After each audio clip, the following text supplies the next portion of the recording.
If you have been running Proxmox at home for a while, you have probably spent a good amount of time building things inside it. Virtual machines, LXC containers, all kinds of services that you rely on every single day. And the more you build on top of it, the more valuable it becomes. So at some point, having a proper backup solution stops being optional and starts feeling like something you really should have set up a long time ago. That is exactly where Proxmox Backup Server comes in. It is built for backing up everything running inside your Proxmox environment. But the recommended way to run it is on a completely separate physical machine, and not every home lab has that kind of setup. And honestly, not everyone wants to maintain an extra device just for backups. So in this video, we are going to take a more practical approach. We are going to virtualize Proxmox Backup Server inside an LXC container, right on the same Proxmox host. And to make sure the backup data does not live inside the container itself, we are going to mount a directory from the host directly into it. That way, the backups are stored on the host, and even if any of your virtual machines or containers get corrupted or damaged, you can recover them from those backup files without any issue. And if you want to go a step further and protect against the host failing as well, you can set up something to periodically copy those backups over to a remote location. That way you are covered no matter what happens. But that part we will save for a separate video. So with all that in mind, let's go ahead and get started. Proxmox Backup Server is built on top of Debian, so the first thing we need to do is grab the right Debian container template. To do that, let's head over to our local storage, where we keep our container templates.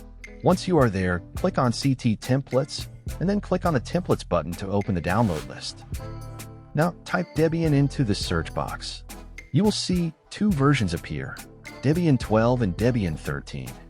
But since Proxmox Backup Server only supports up to Debian 12, which is the bookworm release, we need to select that one. Then click on Download. The template is very lightweight, so it should not take long at all, and once it is finished downloading, we can close this window. Now we can move on to creating the LXC container. So let's click on the Create CT button and start filling up these details. For the container ID, I will go with 101. Then for the host name, I will call it Proxmox Backup Server. Now we need to set a password for the container. And also confirm the password. Once that is done, let's click Next. On the Template tab, select the Debian 12 template we just downloaded. Then click Next. On the Disk tab, we do not need to change anything here, so let's click Next again to move to the CPU tab.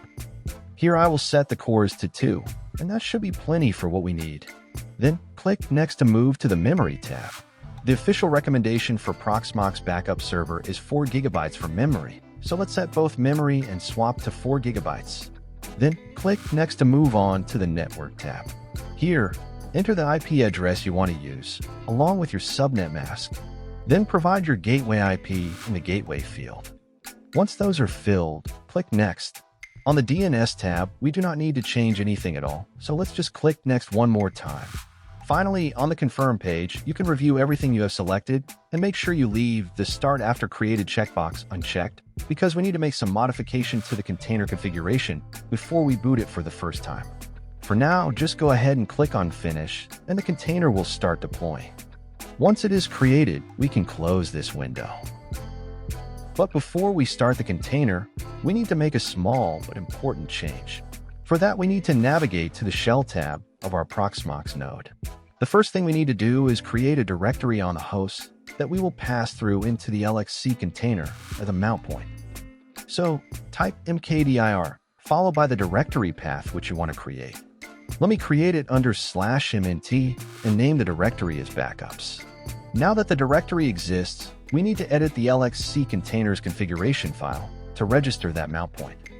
So type nano followed by this exact path, and then mention the ID of your container.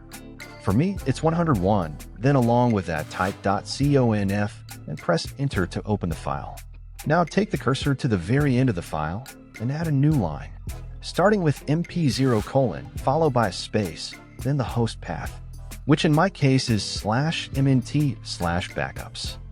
Then type a comma, followed by mp equals, and then the path inside the LXC container where you want this directory to be accessible. I want to mount it at /backups. Once that line is in place, press Ctrl X, then Y, then Enter to save and close the file. Now if we click on the container and check the Resources tab, we should see the mount point we just added. So we are ready to start the container. For that, let's head over to the Console tab for this LXC container and click Start. Log in with a username root and enter the password which we have previously set when we created this container. Now that we have logged in, the first thing we should do is make sure everything is up to date. Type apt update, &apt upgrade, followed by -y, then press enter. This will check for all available updates and apply them automatically, so give it a moment and wait for it to finish. Once the upgrade is complete, we need to install 2 packages before we can add the Proxmox Backup Server repository. Type apt install, followed by -y, then mention these package names, wget and gnupg, and press enter. Once these packages are installed, now we need to add our Proxmox Backup Server repository to our Debian system. For that, run this command. You will find this command in the description below, so no need to type it manually. Press enter to run this command. This will add the repository entry for the Proxmox Backup Server, so our system is aware where to find it and who to trust. Now paste in the second command from the same place, which adds the no subscription repository to our sources list. Without this, we will not be able to install the package. Then run apt update once more to pull in the updated package lists. Now we are finally ready to install Proxmox Backup Server itself. Type apt install -y, then mention the package name, which is Proxmox Backup Server, and press enter. This will install everything we need directly into our Debian LXC container. With the package installed, we still have a couple of things to configure before the web interface becomes accessible. Let me clear the terminal first. Now type systemctl enable, then -- now. After that, type Proxmox Backup Proxy. Note that it's proxy and not server. Then press enter. This will make the Proxmox Backup Proxy service start automatically every time and also launch it immediately. Now, we also need to set a password that we will use to log into the web interface. For that, type Proxmox Backup Manager. This time it's Manager. Then user update root at PAM -- password, followed by the password you want to use, then press enter. Now we should be able to access the web interface. For that, open a new browser tab and type https:// followed by the IP address, which you assign to the LXC container, then add :8007 at the end, and press enter. You will land on a self-signed certificate warning page, the same kind you would see when you open Proxmox as well. Click Advanced, and then proceed to the site. To log in, enter root as the username and the password you just set a moment ago, then click Login.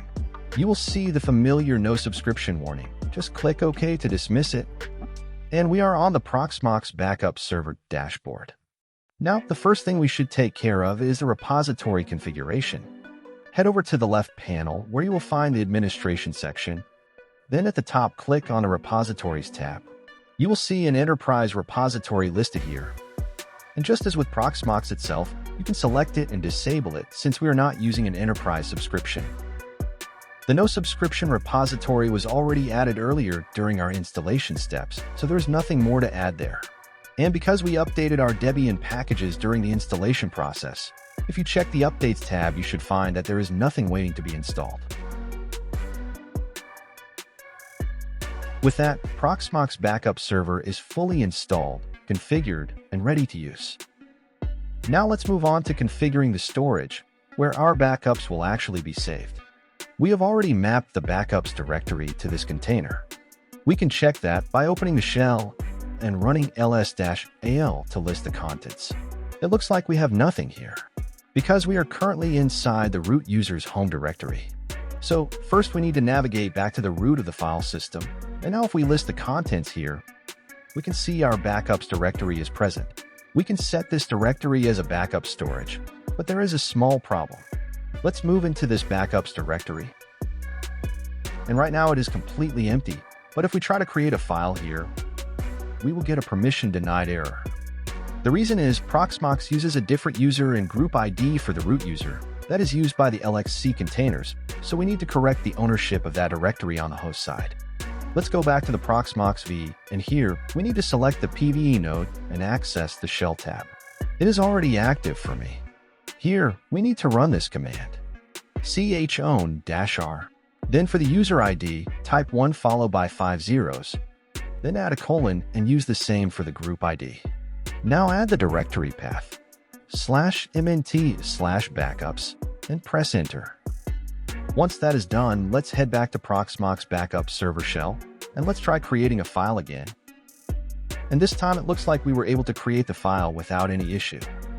Now, if we jump back to Proxmox VE and navigate to /mnt/backups directory, the test file is visible here too. And if we try to check its ownership, it looks like it matches the same user and group that we have just set. Now before we leave, let's remove this test file from here. Make sure this directory is completely empty before adding it as a data store. That is a requirement for Proxmox Backup Server to accept it. Now let's go back to our Proxmox Backup Server, and to add this directory as a data store, click on Add Data Store. Fill in these details. Give it a name, I will call mine Backups, and for the backing path, provide the path where the directory is mounted inside the LXC container. The next two options are for cleanup jobs, and you can set those to daily, hourly, or every 30 minutes, depending on your needs. If you click over to the second tab, you will find more advanced retention options like how many of the most recent backups to keep, or how many daily, weekly, or hourly copies to retain. I will leave those alone for now. And just click Add. The data store will be created, and once it is complete, you will see it appear under the Data Store tab in the left panel. If we click into it, you will notice the storage summary is reflecting the full available space of the underlying Proxmox VE host directory, which is exactly what we want. That is everything we need to configure on the Proxmox Backup Server. So now let's head back to Proxmox VE to connect the two together. As we are already in the terminal and inside the backups directory, let's take a quick look at what the data store created here. If we list the contents, you will see two things, a .chunks directory and a .lock file, and nothing else for now. That means our data store is initialized. Now let's go ahead and add our Proxmox Backup Server as a storage in Proxmox VE. For that, navigate to the data center level in the left panel, and then click on the Storage tab. You will currently see only your local storage listed here, or local LVM if you have that as well. We need to add a new storage entry. So click on Add, and from the drop-down choose Proxmox Backup Server. Here we need to provide the details. First, give it an ID. I will call mine PBS. This ID will show up in the left panel as the storage label. For the server field, enter the IP address of your LXC container. For the username, you can see an example username already displayed on the field, so just typing root will not work. We need to enter root at PAM. Then provide the password you set earlier from the terminal. Now, before we fill in the data store field, we need to grab the fingerprint from the Proxmox Backup Server. So let's quickly switch back to it. Once you are on the Proxmox Backup Server dashboard, you will see a summary of your data store at the top.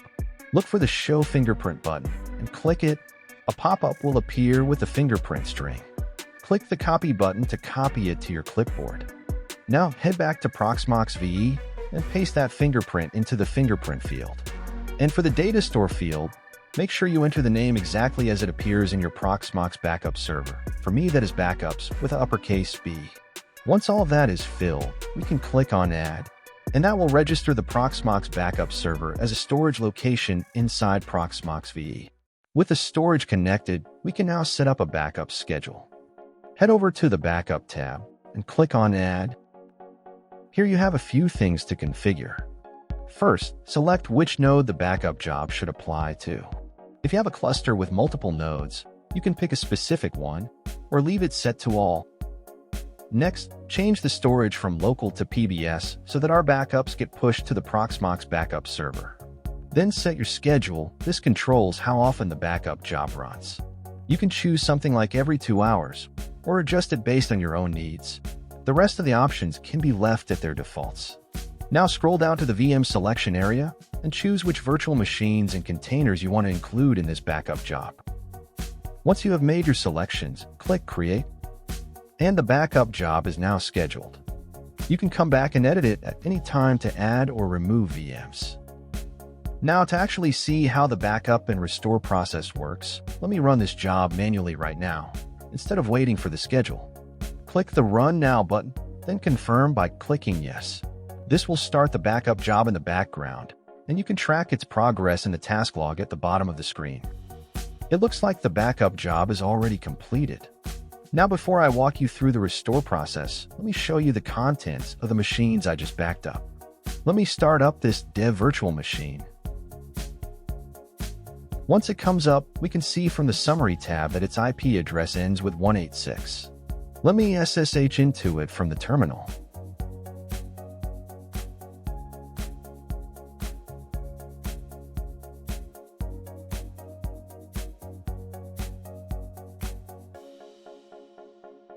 And now I am logged in. As you can see, this machine already has Docker installed, and it also has a couple of Docker images on it. I was previously working with Terraform and Ansible on this machine. So let's see, once we restore this VM from its backup, does it also restores these contents or not? Let me exit out of the SSH session and close the terminal. I will shut this machine down because once we restore it, the restored copy will carry the same IP address, and we want to avoid any conflict during the demo. The machine is now powered off, so let's go ahead and restore it. To start the restoration process, click on the PBS storage, then click on the Backups tab. Here you will see the list of all available backup snapshots, one for the container and one for the VM we just backed up. If we select any of these backups, the buttons at the top will become active. Now, before we restore the whole machine, let me quickly show you another great feature of Proxmox Backup Server. It also allows us to recover only files, instead of restoring the whole machines. Click on File Restore, and you will see the entire file system of the backed up machine is right here, browsable from the web interface. You can navigate into any directory and choose any file you want to recover. For the VM as well, you will find the full file system tree inside it. So if you ever need to recover some specific file or directory, you can select it and click Download as to grab it as a zip without having to restore the entire machine. That is a really useful feature when you will just need some files and not everything. Let me close this window. Now let's do the full VM restore. Select the backup and click the Restore button. By default, it has picked up an available container ID, but I want to use 501. Then we need to set the storage to local. Now be a little careful with this. By default, it keeps the same name of the VM which it backed up. But for me, I still have that VM. So I need to override the VM name. For that, we just need to type the new name here. We also have the option to override hardware settings like memory, cores, and sockets. But I will leave those as they are.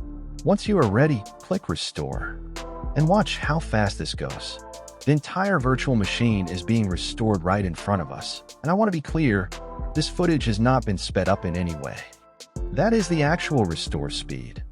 This is exactly why Proxmox Backup Server is such a powerful tool. The speed and efficiency it brings to the backup and recovery workflow is really impressive. Now let's start up the restored VM and verify everything came through correctly. Select it and click Start. We can watch the Summary tab and wait for the IP address to appear. And there it is, the same IP as the original machine, exactly as expected. Let me open a terminal and SSH into it.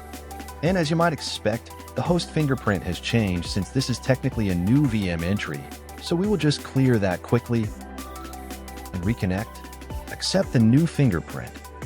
And we are in. Now let's check whether Docker made it through the restore. And yes, Docker is installed and running. And if we check the Docker images, they are all there too. The entire machine state was preserved perfectly. So that is the complete picture. Installing Proxmox Backup Server inside an LXC container. One thing worth keeping in mind is that since this setup stores the backups on the same physical host, it protects you from VM level failures, but not from a host level failure. If you want stronger protection, consider copying those backup files to a separate machine, or better yet, setting up a second Proxmox host and pointing each host's backup jobs at the other one's Proxmox Backup Server. That way you get cross-host redundancy with very little extra effort. And just in case you want to tear down this setup and start fresh while you are experimenting, Here's how we can remove the Proxmox Backup Server from this host.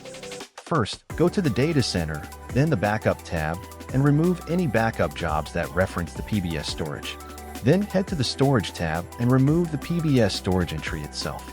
After that, you are free to delete the LXC container and start over. Just follow those steps in order. Everything ready to experiment again. If you run into any issues along the way, drop a comment below. I'll reply to all of them. You can also join our Discord server and bring your question to the community. We'll have a lot of helpful people there. If this video saved you some time, a like really does help the channel. And if you know someone who is trying to get proper backups running on their Proxmox setup, go ahead and share this with them.